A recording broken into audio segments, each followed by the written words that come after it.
Hey everyone, how's it going? I hope you guys are enjoying all the reveals for Reign of Jafar, set number 8 for Disney Lorcana. I myself am super excited. We still have a couple weeks before the set releases, but I thought I'd take the time and build out what I think I'm going to be running from the start of set number 8, at least based on what the current reveals were. All right, and here is what I've put together for a Chernadogs list to start out set 8 with. It's pretty similar to what Chernadogs is right now, but this deck in particular has already gotten some really great reveals. So I'm going to go over them one at a time, and then we can talk through the whole deck list.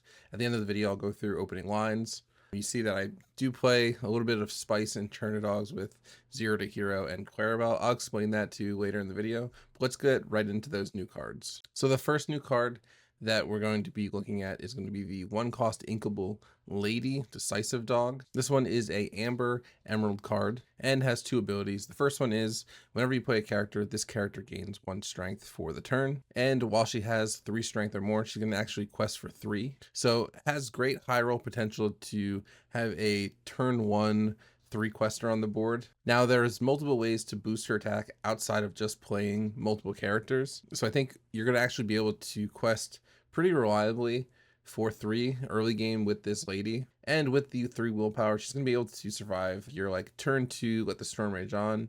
And if your opponent only played 2 characters, she'll survive the strength of Raging Fire as well. So not as much willpower as the 0-4s that we run, but questing for 3, getting this out on turn 1 is a really good addition to the deck. All right, and then the next new card that we're going to be taking a look at for Reign of Jafar is going to be Tramp, Observant Guardian.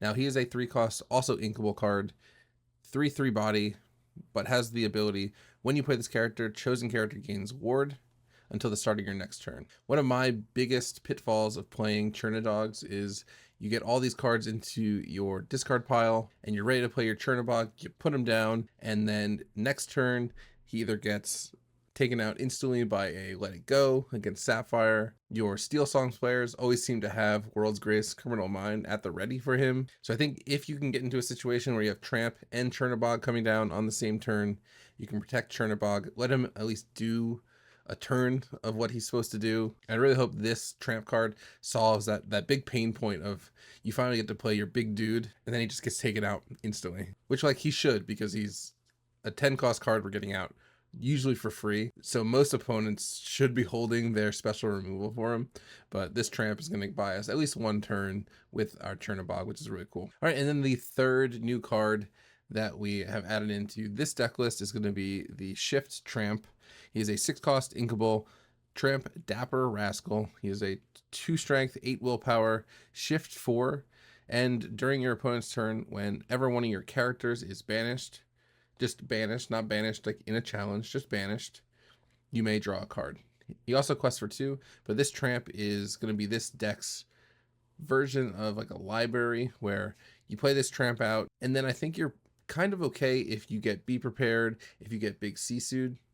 As long as you have enough characters on board to refill your hand, you should be in a pretty good spot. So I think this Tramp's going to provide a very unique endgame card draw that the deck really is lacking, and it's something I'm really excited to actually get out and play with. He is super rare, so it shouldn't be too hard to find 4 copies of him once the set comes out. And I just love the artwork on this card. He's got a nice bandana on him, looks like a nice dapper gentleman. All right, so that does it for the new cards for Reign of Jafar that I've added into this deck list. There is also like a 3-cost lady that lets you play a 2-cost card for free. That could be something that we end up adding into the deck as well. But what I really think this deck needs in particular is a lot of 1-drops and then multiple ways to refill your hand. So that's why you see things like the Shift Tramp, the 7-cost Tramp.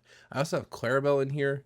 Clarabelle is going to allow us to dump our hand very early and then hopefully refill that if our opponent has cards in their hand. All right, so let's go over the ideal lines that I was thinking for this deck.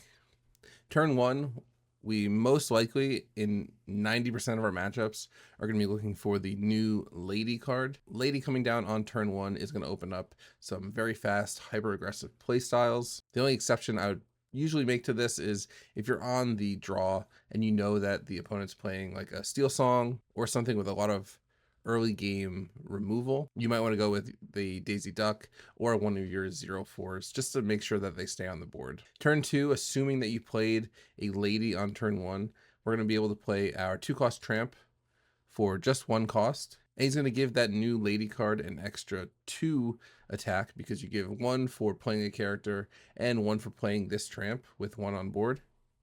So that brings her up as a 2/3.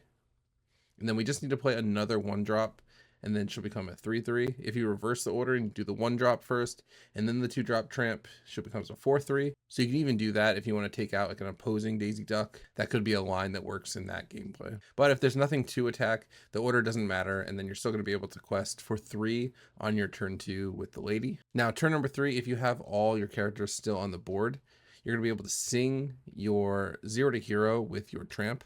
And you're actually going to be able to play either the 6-cost shift tramp, and you don't need to shift the tramp in this case. You can really just hard cast him and play him as his own character. Now you'll have 4 on board, or the math also works out so you can get your 7-cost tramp out for actually just 1 ink on that turn. And then that'll allow you to draw 3 cards, or if you played a 2-drop before that, you could draw 4 cards and then sculpt your hand for what you want to play after him. And then if you're playing against something that's going to have a lot of card draw, so if you're playing against an Amethyst deck, you can get that Clarabelle out. Try to empty your hand as much as possible. So for Clarabelle, you will have to wait till turn 4 to get her out.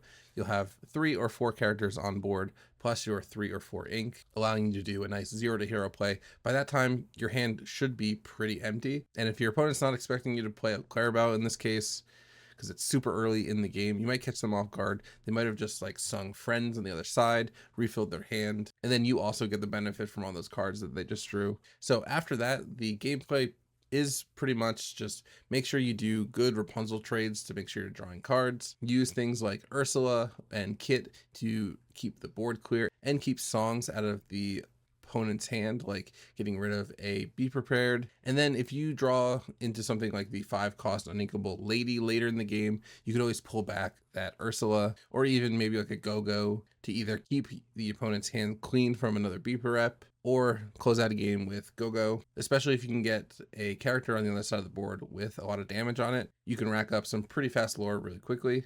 Also, you're going to be ending games in 1 or 2 turns, going as wide as possible, getting both tramps out, getting your Chernadogs out. And the name of the game with this deck is just to keep things unexerted and ready until you're able to really strike and make the max amount of benefit from it. Sure, you're going to let your opponent kind of run the early game, but if you're able to play your line effectively and shut down the counter by a timely Ursula, like I said, you should be in pretty good shape to close that game out in like 1 or 2 turns. So that does it for our first Reign of Jafar deck. These 3 new cards are definitely going to be on my personal list when I go to draft events. So we'll see if we can snag some of them from there, or if we can open them up on our own when we do our boxes. What do you guys think of the deck? Leave a like and a comment on the video. Subscribe if you haven't already. I'll be posting way more decks as more cards get revealed. I hope you guys have a fantastic rest of your day, and I'll see you in the next one. See ya.